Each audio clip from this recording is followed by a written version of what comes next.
लोक जेव्हा mutual फंड्समध्ये invest करतात ना, तेव्हा ते विचारतात की यात आम्हाला इन्शुरन्स मिळेल का? आणि त्यांना जेव्हा इन्शुरन्स पॉलिसीजबद्दल आम्ही सांगतो, तेव्हा ते हे विचारतात की यातनं परतावा किती मिळेल? चूक आपली कोणाचीच नाही आहे. अगदी बऱ्याच वर्षांपासून आपलं जे कंडिशनिंग केलं गेलं आहे ना, त्यामुळे आपल्याला असं वाटतं की ह्या दोन्ही गोष्टी एकाच प्रॉडक्टमध्ये मिळतात किंवा मिळाव्यात. बेसिकली जो प्रीमियम आपण वार्षिक भरतो ना, त्यातली काही अमाऊंट ही सेपरेट केली जाते, ती इन्शुरन्सकडे जाते आणि काही अमाऊंट ही आपल्याला परतावा देण्यासाठी म्हणून इन्व्हेस्ट केली जाते. पण हे आपल्याला माहितीच नसतं, कारण मी तर भरताना एक रक्कम भरते, मग कंपनी थ्रू ह्या दोन गोष्टी होतात हे मला माहितीच नसतं.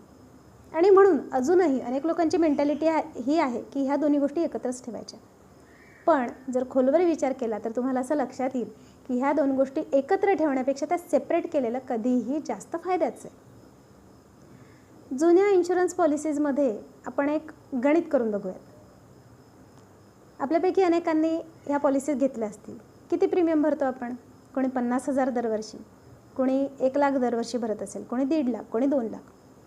50,000 दरवर्षी भरत असू तर आपल्याला लाईफ कव्हर मिळतं 5 लाखांचं, 1 लाखासाठी 10 लाखांचं लाईफ कव्हर, 1.5 लाखासाठी 15 आणि 2 लाखासाठी 20 लाखांचं.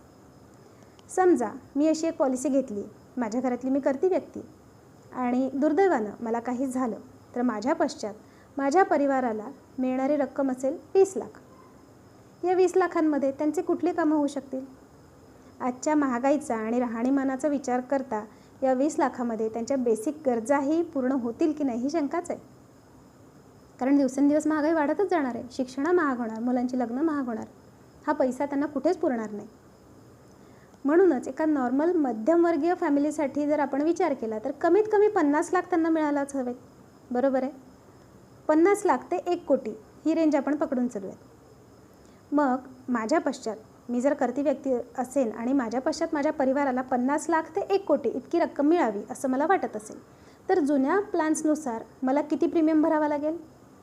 50 लाखांसाठी मला वार्षिक प्रीमियम भरावा लागेल जवळपास 5 लाख रुपये, आणि 1 कोटीचं कवर हवं असेल तर मला वार्षिक प्रीमियम भरावा लागेल जवळपास 10 लाख रुपये.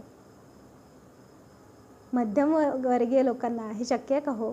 मिडल क्लास फॅमिलीज हे करू शकतील? निश्चितच नाही. पण त्यांना इन्शुरन्स घेणं तर गरजेचं आहे, कारण की आज कुणाच्याही आयुष्याचा काहीही भरोसा राहिलेला नाही. हेल्थ इश्यूज असतील, लाईफस्टाईल डिसीजेस असतील किंवा अगदी रोड ॲक्सिडेंट्स, घरातून धडधाकट गेलेलं माणूस धडधाकटच वापस येईल याची शाश्वती आज राहिलेली नाही, आणि हे तुम्हाला आम्हाला सगळ्यांना मान्य आहे.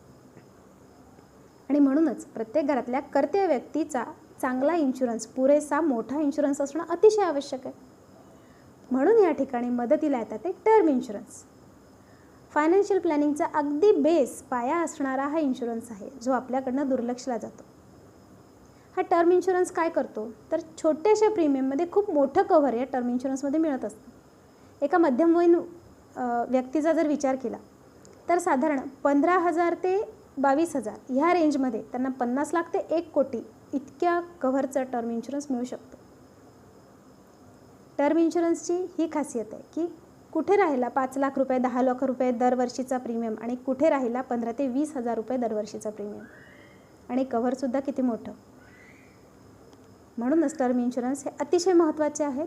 आणि याची खासियत अशी की जेवढा लवकर टर्म इन्शुरन्स घेऊ तेवढा त्याचा प्रीमियम कमी येतो. माझं वय जर 20-25 वर्षांचं असेल आणि मी टर्म इन्शुरन्स घेत असेल तर मला खूप कमी प्रीमियम, अक्षरशः 10-10 हजारसुद्धा प्रीमियम काही लोकांना येतात 1-1 कोटीचे. त्यांच्या वयानुसार ते ठरतात. आणि म्हणूनच जेवढा लवकर घेतला तेवढा प्रीमियम कमी येतो, आणि तोच प्रीमियम नेहमीसाठी कंटिन्यू राहतो. तो प्रीमियम वाढत नाही नंतर वयानुसार, म्हणून तो लवकरात लवकर घ्यायला हवा. दुसरी गोष्ट अशी की वाढत्या वयानुसार काही आपल्याला आजार येऊ शकतात, म्हणजे BP असेल, शुगर असेल, थायरॉईड, ओबेसिटी. तर ह्या गोष्टींमुळे सुद्धा आपल्या ह्या पॉलिसीच्या प्रीमियममध्ये फरक पडू शकतो.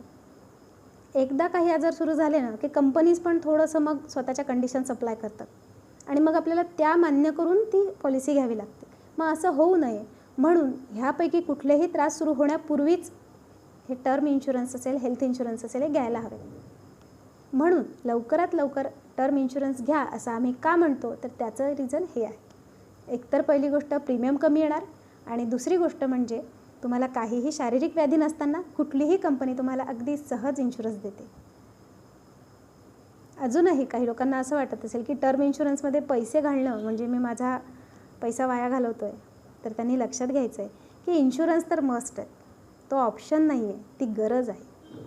आणि टर्म इन्शुरन्स ही आपल्या परिवारासाठी अतिशय आवश्यक अशी आर्थिक तरतूद आहे. देव न करो माझ्या पश्चात माझ्या परिवाराला इतरांकडे हात पसरायची वेळ येऊ नये, ह्यासाठी मला टर्म इन्शुरन्स करणं अतिशय गरजेचं आहे. म्हणून ज्या लोकांनी असा विचार करून टर्म इन्शुरन्स आजपर्यंत घेतले नसतील त्यांनी आता विचार करा. तुमचं ॲन्युअल इन्कम, तुमचं वय यानुसार तुमचा जो प्रीमियम आहे तो ठरत असतो. निश्चित चांगला टर्म इन्शुरन्स प्लॅन लवकरात लवकर घ्या. अर्थातच ज्यांना उत्तम प्लॅन्स हवे आहेत ते आमच्याशी कॉन्टॅक्ट करू शकतात. नंबर दिलेला आहे. तुम्हाला नक्कीच उत्तम प्लॅन सजेस्ट केला जाईल. टर्म इन्शुरन्स घेताना काय काळजी घ्यावी हेही आपण बघूया पुढच्या व्हिडिओमध्ये.